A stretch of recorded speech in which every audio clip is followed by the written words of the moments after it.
ญาติโยมทั้งหลายเป็นประจำหลายเวลาเนิ่นนายศรัทธาทั้งหลายทั่วหน้าสาระดีๆคำสอนองค์พระเลิศล่าองค์พระสัมมาสัมพุทธเจ้าฟังแล้วเข้าใจหมดใสไวยะปฏิบัติได้หากดียิ่งปฏิบัติปราศจากทุกข์มีแต่สุขีสะสางความดีหมดใสเล็ดเกลี้ยงขัดเกลาหัวใจให้ใสเล่นเกลี้ยงด้วยแสงแห่งธรรมะดังบัวสีเหล่าพ้นโคนตมเปล่งวะปราศจากเมฆฟ้าลาคินสุขสมปรารถนาสมดังทวินหากจะสมจินพบสุขไปหน้าจากนี้จัดหน้าจากนี้จัดหน้าอายุวันโนสุขังปะลังบรรดาญาติโยมอุบาสกอุบาสิกาทุกคนทุกท่านที่กำลังรับฟังรายการธรรมะในโอกาสบัดนี้นั้นอัตมภาพก็จะได้ยกการนำกลไกในสิ่งที่เป็นประโยชน์ตัวตนว่าจงดีใจที่ยังดีมีวันนี้ยังโชคดีมีทีวีที่สดใสมีทุกข์บ้างสุขบ้างปนกันไปล้วนย้ำเตือนว่าไม่มีอะไรที่แน่นอนบ้างเคยหล่อเคยสวยเมื่อปางก่อนฉันเคยรวยไม่เคยผ่อนของชิ้นไหนฉันเคยมีคนรักคนห่วงใยบัดนี้ไซตามกาละตามคันลองโบราณว่าอย่ายึดติดสิ่งใดหนอเสพแค่พอให้รู้ว่าแบบไหนเมื่อรู้แล้วจงรู้จักวางลงไปอย่าเสียใจกับบางอย่างที่ผ่านมาการเวลาสอนเราให้ตื่นรู้ว่าเราอยู่บนโลกนี้ไม่นานหนออย่ายึดติดสิ่งใดที่ไม่พอเพราะตอนตายอาจเฝ้ารอไม่ไปไหนเลยญาติโยมและท่านทั้งหลายนี่ก็เป็นข้อคิดคติเตือนใจพยายามสร้างกุศลความดีในอกในใจพยายามสร้างกุศลศีลจะทำให้เรารวยศีลจะทำให้เราสวยศีลจะทำให้เรามีพละกำลังพลังอย่ายึดติดในสิ่งบางอย่างหนักเราก็ปล่อยวางเดี๋ยวมันก็เบาในญาติโยมและท่านทั้งหลายในโอกาสที่มุนดาศรัทธาญาติโยมสาธุชนพุทธบริษัททั้งหลายได้รับฟังถึงเรื่องน้ำท่าน้ำคลองเป็นรองน้ำใจน้ำเย็นน้ำใสน้ำใจดีกว่าน้ำหวานน้ำอ้อยก็ด้อยราคาโลกเราโสภาเพราะมีน้ำใจนาฬิกาเดินไม่ตรงก็คงแย่คนตอแหลไร้สัตว์หน้าบัดสีนาฬิกาเดินตรงแท้มีแต่ดีคนเหล่านี้ก็มีดีที่เที่ยงตรงบรรดาญาติโยมอุบาสกอุบาสิกาทุกคนทุกท่านณโอกาสบัดนี้อัตมาภาพจะได้หยิบยกคุณงามความดีที่เราจะปลูกฝังที่เราจะพัฒนาจิตพัฒนาใจให้เรามีความสุขเหมือนคำที่ว่าคนที่ฝึกแล้วจึงเป็นผู้ประเสริฐ คำว่าฝึกก็คือศึกษาการศึกษาก็ต้องเน้นที่การฝึกไม่ใช่เอาแค่หาความรู้มีอะไรอะไรก็ไปฟังเขาแล้วเขาบอกอะไรก็ได้รู้ไม่ใช่แค่นั้นศึกษาต้องฝึกให้รู้เข้าใจให้ทำได้ให้ทำเป็นฉะนั้นศึกษาจึงไม่ใช่อยู่แค่ว่ารู้เท่านั้นต้องทำได้ด้วยคนเรียนรู้และเรียนทำจึงจะเป็นศึกษาเรียนให้รู้เข้าใจเรียนให้ทำได้ทำเป็นนั่นเรียกว่าศึกษาแค่รู้เข้าใจเป็นขั้นหนึ่งเท่านั้นต้องฝึกคิดฝึกพูดฝึกทำด้วยคำว่าฝึกจึงเป็นการศึกษา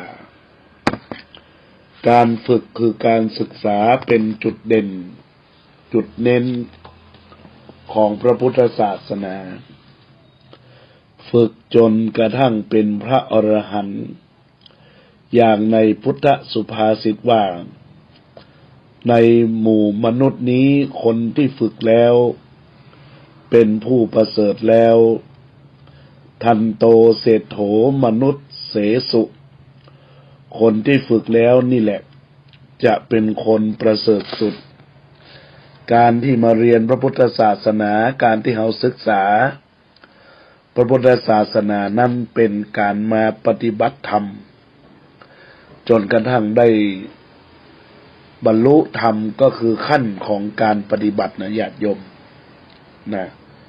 ก็คือเรื่องการฝึกการศึกษาจึงต้องเน้นตรงนี้ตรงที่กล่าวว่าจะต้องฝึกไปเรื่อยๆยิ่งขึ้นไปซึ่งจะมาเข้าหลักที่ว่าเมื่อฝึกตัวแล้วก็จะทำให้ตัวตนเป็นที่พึ่งได้ถึงตรงนี้การฝึกตนกับการฝึกตนเป็นเหตุเป็นผลต่อ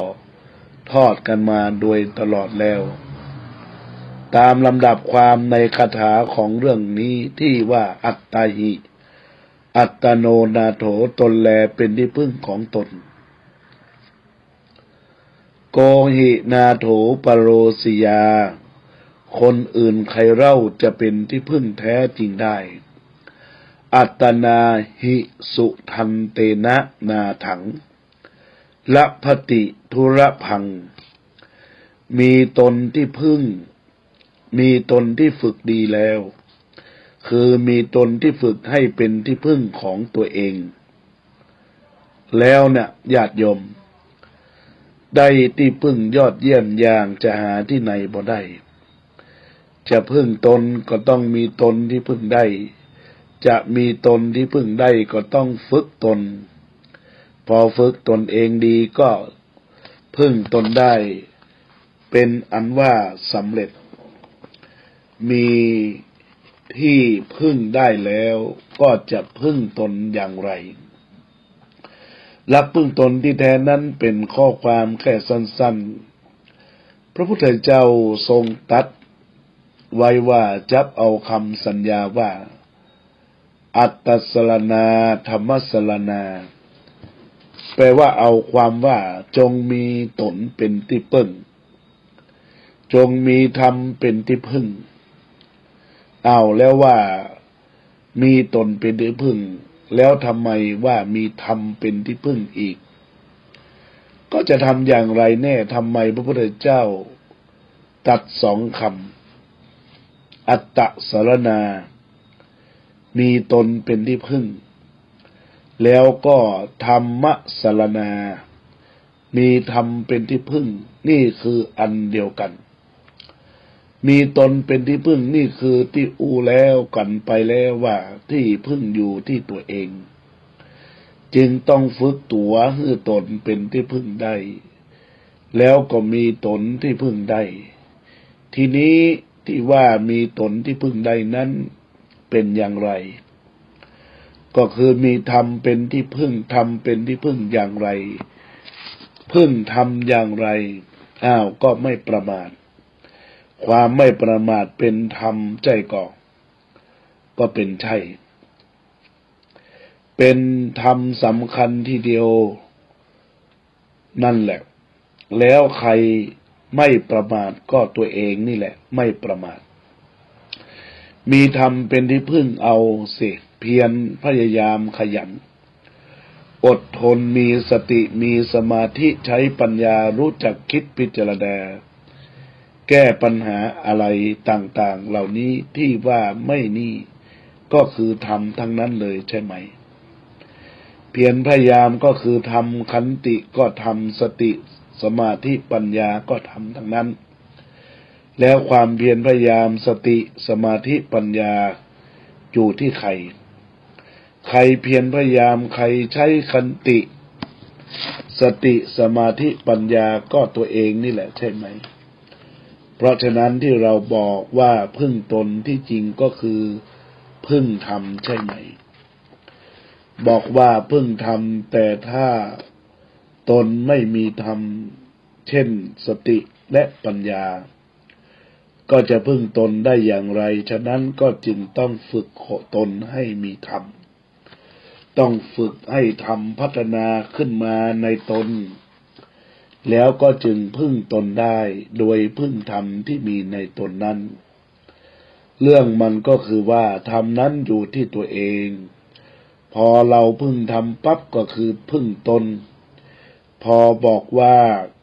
พึ่งตนก็คือพึ่งธรรมพึ่งความไม่ประมาทก็พึ่งสติพึ่งสมาธิพึ่งปัญญาใครไม่ประมาทก็ตัวเองใช่ไหมใครเพียรพยายามใครมีสติใครมีสมาธิใครมีปัญญาก็ตัวเองทั้งนั้นพึ่งธรรมก็พึ่งความเพียรพยายามพึ่งสติพึ่งสมาธิพึ่งปัญญาก็พึ่งตัวเองเท่านั้นเพราะฉะนั้นพึ่งตนกับพึ่งธรรมจึงหมายความอันเดียวกันว่าใครพึ่งธรรมก็คือพึ่งตนใครพึ่งธรรมคนนั้นก็ไม่พึ่งตนก็ใจใครขี้เกียจใครไม่ขยันหมั่นเพียรคนนั้นก็ไม่พึ่งตนเอาละที่กล่าวมานี้ท่านย้ำเท่านั้นเองว่าพระพุทธเจ้าทรงตรัสบอกไว้ที่ว่าพึ่งตนนั้นก็คือพึ่งธรรมพึ่งคุณสมบัติที่มีในตัวเองก็ฝึกตัวเองในการเพียรพยายามพึ่งตัวเองในการขยันอดทนในการใช้สติพึ่งตัวเองต้องทำสติให้เป็นสมาธิ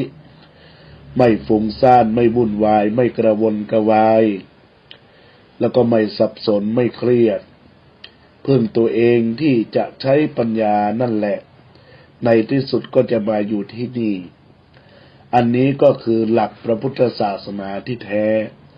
เพราะฉะนั้นในที่สุดแล้วพึ่งตนก็คือพึ่งธรรมทีนี้เมื่อพึ่งตนพึ่งธรรมโดยมีตนเป็นที่พึ่งมีธรรมเป็นที่พึ่ง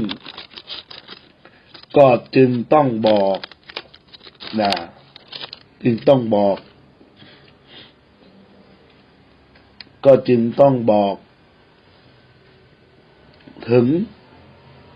ตัวเราต้องฝึกตนก็คือฝึกให้ตนมีธรรมะที่จะพึ่งได้ดีขึ้นมากขึ้นคือต้องฝึกตนให้ทำทั้งหลายเช่นความเพียรพยายามความเข้มแข็งอดทนเมตตากรุณาปราโมทย์มิติ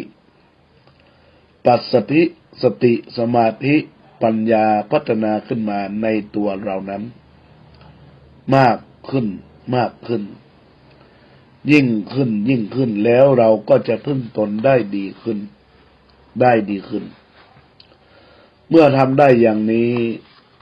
ก็จะไปบรรจบกับหลักที่ได้บอกไว้ข้างต้นว่าเราก็จะมีตนที่ฝึกดีแล้ว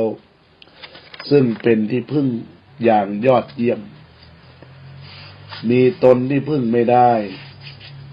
เป็นปัญหาคุณภาพคนจนถึงระดับชาติพึ่งตนคือพึ่งธรรมที่พูดไปตะกี้ด้านเฮาไปสอนคนทั่วไปถ้าอูนเรียงความบ่จับลำดับบ่ดีเขาบ่เข้าใจเลยออกแต่อย่างน้อยคือเขาเข้าใจอันเมื่อกี้ที่ว่าจะพึ่งตนก็ต้องมีตนที่พึ่งได้ไปเจอ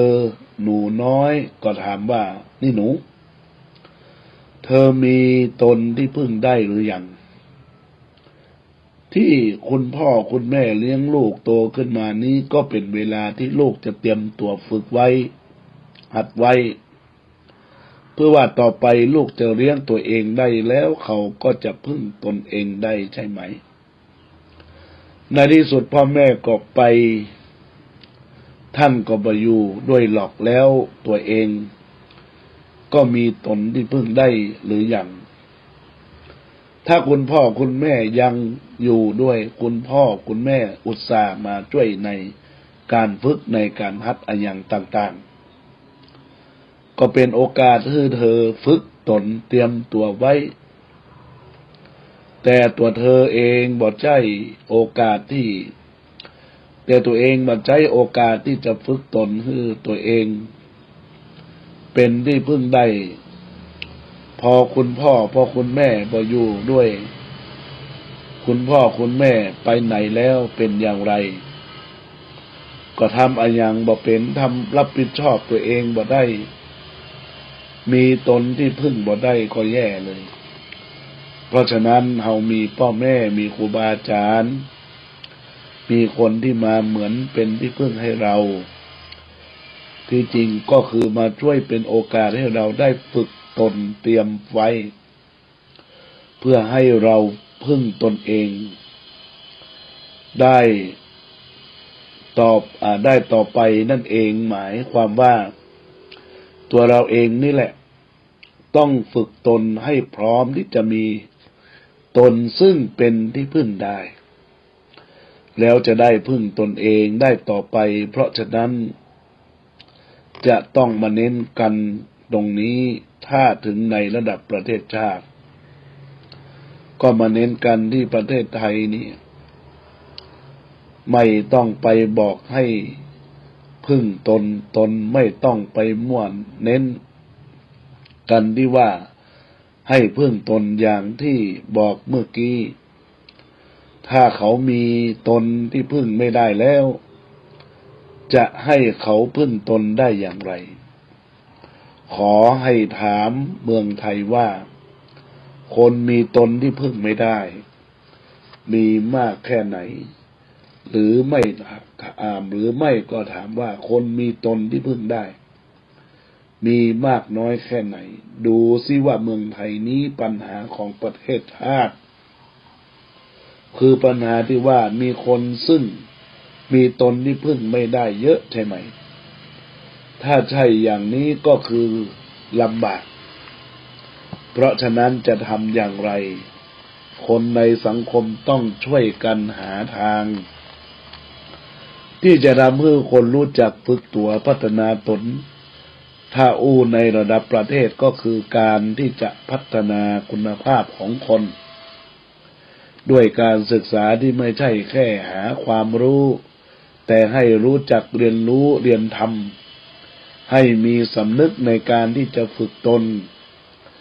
ดังที่ว่าแล้วการศึกษานั้นมีความหมายแท้อยู่ที่ฝึกการฝึกนี้ก็อยู่ในหลักฝึกตนที่ว่าแล้ว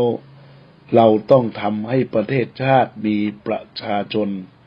ที่มีคุณภาพเป็นคนมีการฝึกตนที่พึ่งได้ให้เขาเป็นคนที่อยู่กับหลักการฝึกตนฝึกกันเรื่อยไปให้การศึกษาเป็นชีวิตของเราการที่คนเป็นสัตว์ที่ฝึก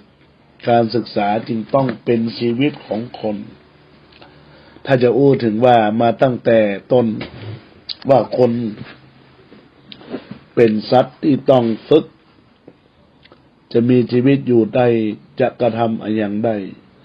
จะกระทำอะไรอย่างเป็นจะฮื้อเก่งจะฮื้อดีจะฮื้อเลิศอย่างไรก็ต้องหัดฝึกเอาเพราะว่าการรับรู้ทักษะศีลภาวนาจิตจนถึงปัญญาต้องฝึกทางนั้นทำกันไปอย่างนี้ตลอดชีวิตบอกแล้วว่าการฝึกคือการศึกษาเพราะฉะนั้น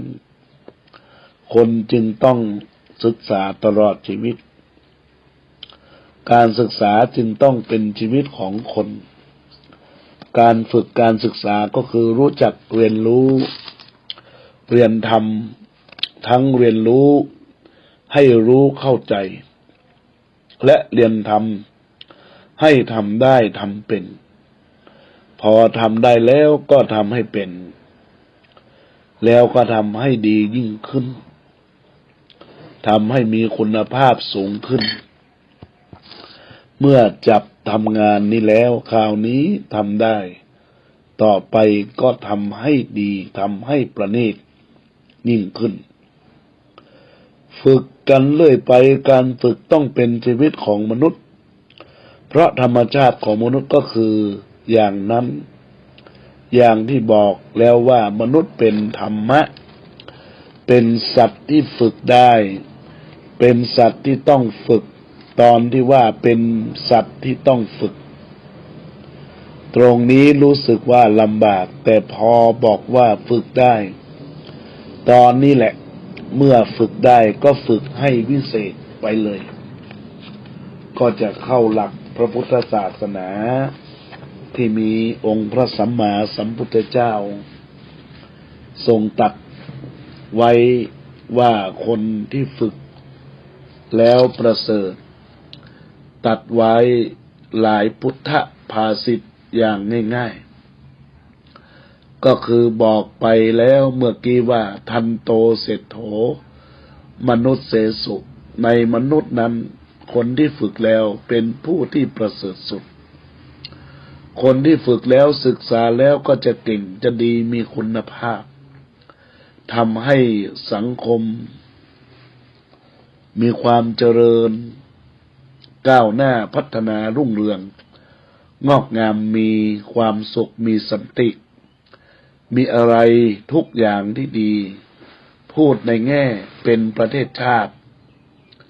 ก็มีพลเมืองที่มีคุณภาพสูงพอได้อย่างนี้แล้วทุกอย่างก็จะดีไปตามมนุษย์นี่แล้วอะไรก็ดีไปด้วยตลอดไปจนถึงธรรมชาติที่มี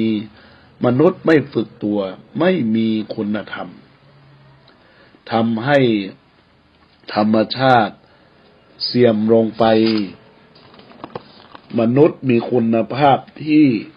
ดีขึ้นก็รู้จักการปฏิบัติต่อธรรมชาติสิ่งแวดล้อมก็จะพลอยดีขึ้นตกลงว่าก็มาสรุปที่นี้แหละคือที่ว่าให้พึ่งตนนั้นต้องถามว่าเขามีตนที่พึ่งได้หรือมีตนซึ่งเป็นที่พึ่งได้หรือยังเขาเป็นอะไรทำงานอะไรมีอาชีพอะไร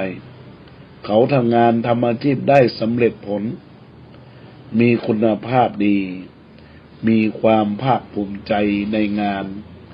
ในการอาชีพที่ทำไหมแล้วก็โยงมาที่หลักการฝึกตนหรือการศึกษาเป็นชีวิตตลอดชีวิตนี้แหละให้ฝึกฝนให้ทำเป็นและทำให้ดียิ่งขึ้นให้เก่งให้ชำนาญให้เชี่ยวชาญให้ดีมีคุณภาพสูงยิ่งขึ้นไปอย่างมั่นใจให้เป็นมนุษย์ที่เป็นผู้ประเสริฐสมชื่ออย่างที่พระพุทธเจ้าทรงตรัสไว้ย้ำไว้ด้วยที่เราพูดกันมาว่ามนุษย์เป็นสัตว์ประเสริฐนั้นที่จริงยังไม่ประเสริฐหรอก เราต้องแถมตามที่พระพุทธเจ้าตรัสไว้ว่ามนุษย์ที่ฝึกแล้วเป็นสัตว์ประเสริฐถ้าพูดอย่างนี้ก็จึงจะได้ความว่าฝึกเถิดฝึกกันไปเป็นนักฝึกที่ดีจะฝึกอย่างมีความสุขก็บอกกันว่าสบายใจว่าการฝึกตนเนี่ยเป็นการเรียนรู้เป็นการฝึกการหัดอะอย่างต่ออะอย่างนี้เป็นเรื่องของชีวิตของเราตามธรรมชาติตามธรรมดาเมื่อเป็นเรื่องธรรมดาของชีวิตมนุษย์ก็ฝึกก็ศึกษากันเรื่อยไปตลอดชีวิตนั้นบ่ต้องไปคิดว่ามันจะจบเมื่อใดฝึกการศึกษาไปจนเป็นพระอรหันต์เมื่อไหร่มันก็จบไปเองตามหลักที่ว่าพระอรหันต์เป็นอเสขะผู้บ่ต้องศึกษาหรือจบการศึกษาผู้ที่จะเป็นพระอรหันต์ก็คือเป็นนักฝึกตัวเองฝึกเรื่อยไปตลอดเวลาจนจบการศึกษาบ่มีเรื่องอะไรอย่างที่จะต้องฝึกอีกนั่นก็คือธรรมดาของชีวิตนี่แหละเราทั้งหลายมาฝึกตนกันได้เป็นธรรมดาบอกว่าจะเจออะไรอย่างก็ฝึกได้เลยตั้งแต่ฝึกตาฝึกให้มองดูเป็นให้ดูให้เห็นแล้วถามตัวเองว่าได้ความรู้ไหมใจยังดีอยู่ไหมหรือดูแล้วเห็นแล้วติดอยู่แค่ชอบใจไม่ชอบใจดีใจเสียใจบ่ได้หูบ่ได้เข้าใจว่าอันหยังเป็นอันหยังอย่างใดบ่เฉพาะตาหรือแม้แต่หูจมูกลิ้นกายสัมผัสก็ฝึกกับการรับรู้ได้ทั้งนั้นโดยเฉพาะหูนั้นสำคัญนักเป็นช่องทางเข้ามาของข่าวสารข้อมูลมากมายคู่กับตาคนมากมายใช้ตาดูหูฟังแล้วก็ติดอยู่แค่รู้สึกถูกใจบ่ถูกใจได้แค่ยินดียินร้ายใจเสียดุลเอียงมาชอบเอียงมาชังอยู่กับความรู้สึกติดค้างไปกับความสุขความทุกข์ที่แฝงโมหะถูกมันปั่นตกอยู่ในใต้อำนาจของมันเสียหลักทำให้บ่เกิดปัญญาตั้งแต่บ่รู้เท่าธรรมแล้วก็เสียท่าเป็นต้นไปก็พอรู้จักฝึกตัวเองตาเห็นนั้นตาเห็นนี้ก็น่าชอบใจก็บ่มัวปรุงแต่งไปตามความรู้สึกแต่ไปทางเรียนรู้วันนี้ยังบ่ดียังบ่เรียบร้อยเราทำได้เราไปแก้ตรงนี้ก็ควรทำให้สะอาดเรียบร้อยก็ไปกวาดไปถูเรื่องนี้ต้องมีการแก้ไขนะมีการแก้ไข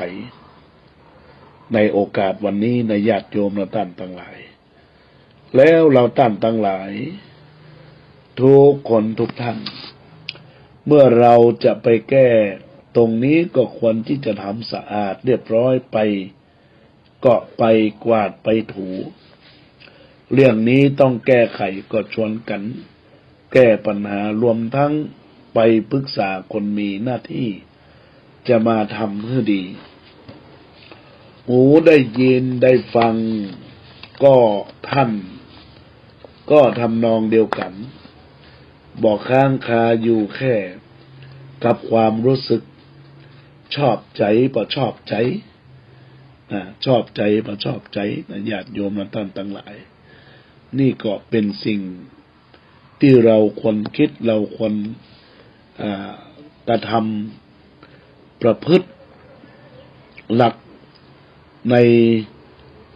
การกุศลคุณงามความดีนะญาติโยมเราตามทั้งหลายในโอกาสที่ว่าในลักษณะของ ตัวตนของเราที่เราได้มีความรู้สึกนึกคิดในบางอย่างที่เกิดขึ้นญาติโยมและท่านทั้งหลายว่าอาการของเราเช่นความเกลียดความชังความบ่ชอบความถูกใจความบ่ถูกใจนะแล้วก็สิ่งที่ว่าเมื่อเราได้มีการฝึกนะด้านฝึกกายเป็นความรู้เข้าใจแล้วก็ชอบที่จะรู้ไปทั้งหมดนี่ก็คือการฝึกตัวเองเปลี่ยนจากความรู้สึกไปเป็นเรื่องของความรู้ถ้าเราดูแล้วอยู่แลแต่ความรู้สึกชอบใจบ่ชอบใจถูกใจขัดใจสบายใจก็สบายใจเฮาก็ยุ่งอยู่กับสุขกับทุกข์ที่ถูกอารมณ์ข้างนอกมันมาบังคับนะข้างนอกมันมาบังคับเรียกว่าการรับรู้อย่างเป็นผู้ถูกกระทำอยู่ใต้อำนาจอยู่ใต้อำนาจของความถูกของมันปั่นถูกมันทำเอาทีนี้บรรดาญาติโยมอุบาสกอุบาสิกาทายกทายิกาทุกคนทุกท่านทีนี้เราพลิกกลับมาให้การรับรู้อย่างที่เราเป็นการกระทำที่เราเป็นมันพาไปเราก็เรียนรู้กับมันเราก็กลับเป็นเจ้าเป็นนายของการรับรู้เป็นผู้ได้ประโยชน์จากการรับรู้นั้นทีนี้เมื่อเราเป็นฝ่ายกระทำเราดูรู้ฟังรู้พอเห็นจริงที่ชอบใจบ่ชอบใจเราบ่ติดอยู่แค่กับความรู้สึกนั้นแล้วเราไปที่ความรู้เช่นรู้ว่าอันนี้มันดีอันนี้บ่ดีถ้ามันบ่ดีควรที่จะแก้ไขถ้าเรามีโอกาสก็ไปแก้ไขไปจัดให้มันดีแต่ถ้ายังทำบ่ได้เราก็ได้เรียนรู้ของที่บ่ดีว่ามันเป็นอย่างไรมันเป็นอย่างนั้นเพราะเหตุปัจจัยอะไรอย่างได้เรียนรู้เข้าใจเหตุปัจจัยก็มาเข้าหลักพระพุทธศาสนาแทบเลยได้ศึกษากันใหญ่ทั้งนี้ก็เป็นจันสืบลึกแล้วคือรู้เหตุผลรู้เหตุปัจจัยรู้ความสัมพันธ์ระหว่างสิ่งต่างหลายรู้จักความเปลี่ยนแปลงที่เป็นไปตามเหตุปัจจัยเหล่านั้นคราวนี้ก็ได้เรียนรู้กันใหญ่มองเห็นว่าควรจะทำอย่างไรถ้าทำบ่ได้ก็เรียนรู้ไว้ก่อนว่ามันเป็นเพราะอะไรอย่างจะแก้ไขเหตุปัจจัยอย่างไรพอไปในทางของการศึกษาอย่างนี้ปัญญาก็พัฒนาบ่รู้จักจบปัญญาก็พัฒนาบ่รู้จักจบเพราะฉะนั้นโอกาสนี้มามากปวงหลวงหลายพอจะเป็นที่เข้าใจเอาเป็นอันว่าการพึ่งตนนั้นหลักที่แท้ก็คือให้ทำตนให้เป็นที่พึ่งหรือให้มีตนซึ่งเป็นที่พึ่งได้แล้วก็นึกถามตัวเองว่าเฮามีตนที่พึ่งอะหยังพ่องอะหยังได้ว่าเฮามีตนเป็นที่พึ่งได้หรือยังถ้ายังก็ฝึกตัวเองได้เลยฝึกแล้วจะดีใจเมื่อรู้เข้าใจความหมายแล้วก็จะมีความสุขจากการฝึกตนนั้นคนที่ใฝ่ฝึกตัวมีสำนึกในการฝึกตนเป็นนักฝึกตนนั้นถ้าจะต้องทำอะไรอย่างที่ยากก็บ่กลัวพ เพราะยิ่งยากก็ยิ่งได้ฝึกตนมากจริงอย่างยากเราก็ได้ฝึกตัวมากอย่างง่ายเราก็แทบบ่ได้ฝึกตัวเลยเพราะฉะนั้นนักฝึกตัวจึงบ่กลัวความยากเพราะยิ่งยากยิ่งได้มากจำไว้เป็นคติคนที่ใจบ่เป็นนักฝึกนั้นชอบง่ายๆก็เลยบ่ได้อันหยังบ่ได้เรียนรู้บ่ได้ศึกษาบ่ได้ฝึกตนเวลาผ่านไปเปล่าเวลาผ่านไปเปล่านะบรรดาญาติโยมทั้งหลายแถมใจบ่ดีด้วยแต่มาเข้าหลักพุทธศาสนาที่พระพุทธเจ้าสอนให้ฝึกตนพอเจออันยังก็นึกเลยว่าอันนี้มันจะได้ให้เฮาได้ฝึกตัวเอาถ้ามันยากเราก็ฝึกตนยิ่งยากก็ยิ่งได้ฝึกมากยิ่งฝึกมากเฮาก็ยิ่งชำนาญจัดเจนมากเพราะฉะนั้นนักฝึกตนจึงมีคติว่ายิ่งยากยิ่งได้มากแล้วพอเจองานยากสมใจความตามคตินั้นก็ชอบใจกลายเป็นว่ายิ่งได้ทำงานยากก็ยิ่งมีความสุขมากก็สบายไปเลยนี่แหละบรรดาญาติโยมอุบาสกอุบาสิกาพระพุทธเจ้าทรงตรัสไว้ทันโตเศรษโธมนุษย์เสสุในหมู่ชนหมู่มนุษย์คนที่ฝึกแล้วประเสริฐสุดอันจะนำมาซึ่งความเจริญก้าวหน้ามีความรุ่งเรืองแห่งชีวิตแห่งวิถีของตัวเองในโอกาสนี้ก็ขอประกาศประชาสัมพันธ์เอิญเชิญชวนญาติโยมอุบาสกอุบาสิกาเนื่องด้วยวัดสันขยอมวิหารอุโบสถไม้สักทองทรงละนาตำบลสันทรายน้อยอำเภอสันทรายจังหวัดเชียงใหม่จักได้มีงานปฏิบัติธรรมเข้ารุกขมูลอารามกรรมมีการสวดมนต์ทำวัดเจ้าทำวัดเย็นเจริญจิตภาวนากรรมฐานทำบุญตักบาตรฟังเทศน์สืบชะตาถวายเครื่องไตรทานถวายภัตตาหารเพลสร้างกุศลบารมีให้กับตนเองครอบครัวสังคมประเทศชาติเนื่องในการที่ว่ายังอยู่ห่วงของปีใหม่2567ณสถานที่ก่อสร้างด้านทิศใต้ศาลาปฏิบัติธรรมสภามหาเถรานุสรณ์กตัญญูอาจริยบูชาคุณในวันพุธที่31มกราคม2567เวลา 18 นาฬิกาพระสงฆ์จำนวน21รูปจะได้ประกอบพิธีอธิษฐาน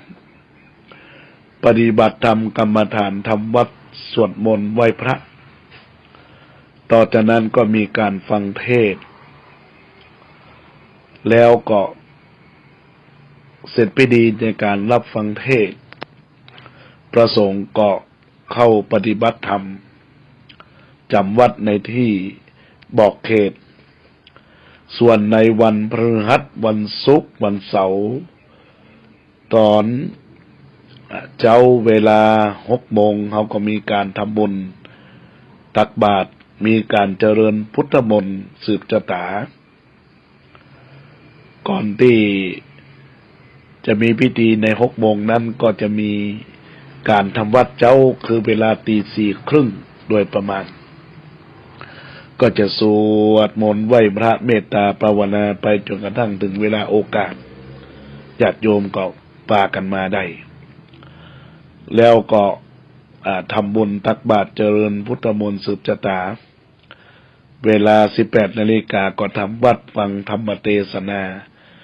ทุกคืนตั้งแต่วันพฤหัสวันศุกร์วันเสาร์วันพุธวันพฤหัสวันศุกร์วันเสาร์4 คืนมีการฟังเทศน์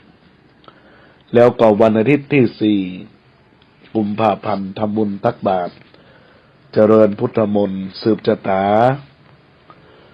พระสงฆ์ได้ออกลูกขมุนกลับก็เป็นเสร็จพิธี ทีนี้การอาราธนานิมนต์พระสงฆ์องค์แสดงปฐมเทศนาในโอกาสทุกค่ำคืนนั้นในคืนแรกเป็นคืนวันพุธที่ 31 มกราคม 2567 เวลา 19:30 นาทีก็มีการแสดงพระธรรมเทศนาโดยพระครูวินัยสารโสภิต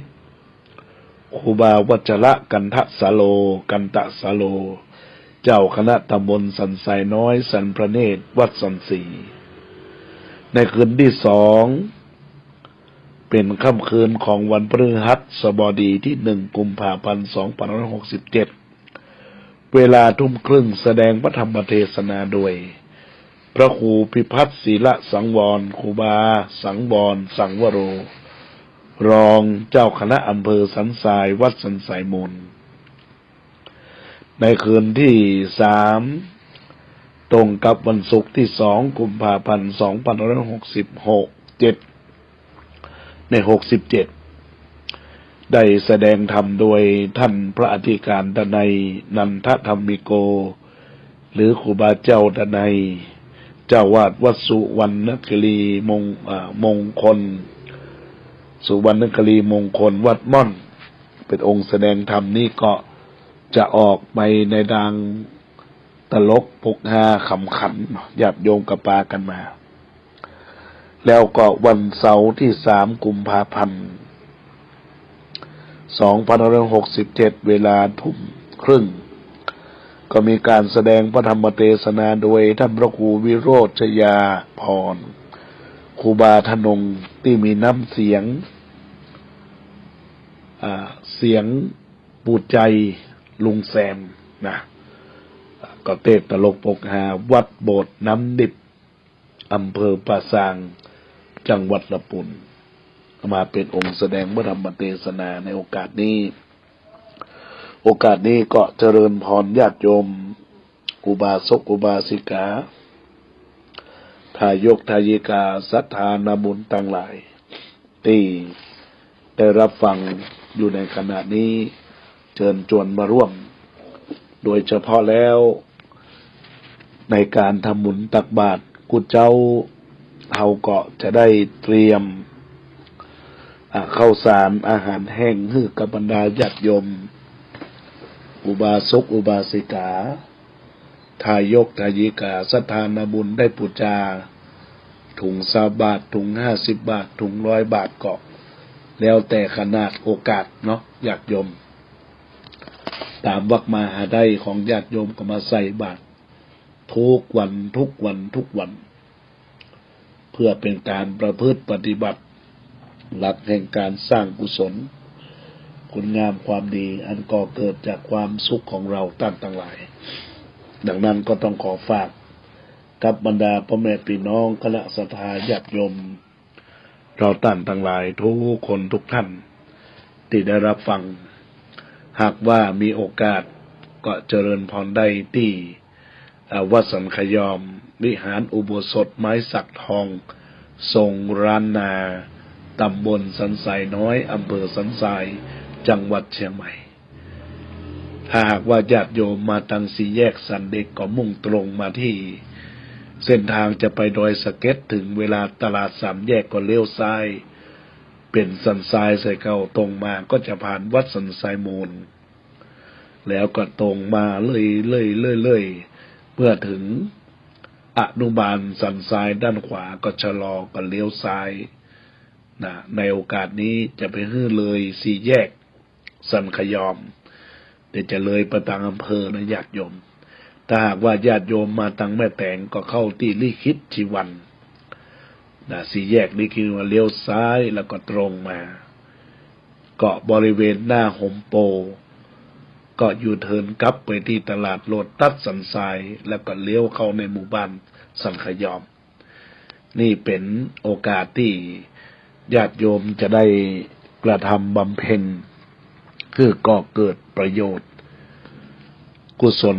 และเจตนาของคณะศรัทธาญาติโยมสาธุชนและท่านทั้งหลายสิ่งใดที่เป็นคุณประโยชน์คุณค่าก็อยากจะชี้แจงบอกกล่าวแนะนำพร่ำบอกให้กับบรรดาญาติโยมอุบาสกอุบาสิกาทั้งหลายทั้งปวงได้น้อมกายน้อมจิตมาเป็นบุญเป็นกุศลสิ่งสำคัญแล้วการลุกขมูลกรรมมันไม่ค่อยมีโอกาสสักเท่าใดนะปีนี้ก็เลยจัดเพื่อที่จะได้หาปัจจัยสมทบทุนในการสร้างศาลาปฏิบัติธรรมเพื่อสำเร็จเสร็จสิ้นไปด้วยความเป็นระเบียบด้วยความเป็นระเบียบเรียบร้อยต่อคุณงามความดีของเราท่านทั้งหลายทุกท่านทุกคนในโอกาสที่ญาติโยมอุบาสกอุบาสิกาทายกทายิกาศรัทธานาบุญทั้งหลายได้รับกล่าวบอกกล่าวเป่าประกาศข่าวสารในโอกาสนี้ก็ขอเป็นเสียงหนึ่งเสียงเดียวที่เป็นเสียงบอกบุญแบบนกกระเวกบอกกล่าวให้ญาติโยมทั้งหลายได้น้อมจิตน้อมใจมาร่วมเป็นกุศลอย่างการทำวัดสวดมนต์ปฏิบัติธรรมนี่ก็เป็นบุญละญาติโยมอย่างการฟังเทศน์ก็เป็นบุญอย่างการใส่บาตรก็เป็นบุญนะญาติโยมอย่างการที่ญาติโยมได้เห็นการที่พระเจ้าประสงค์ได้จัดแบบนี้ได้ทำแบบนี้ใจญาติโยมก็ขอยากมาอย่างโอกาสนี้ก็ขออนุโมทนาขอบคุณกับมูลศรัทธาญาติโยมแม่อุ้ยชะม้อยแก้วดีแล้วก็นางสาวดวงดีแก้วดีได้ร่วมกระทำบุญกระทำกุศล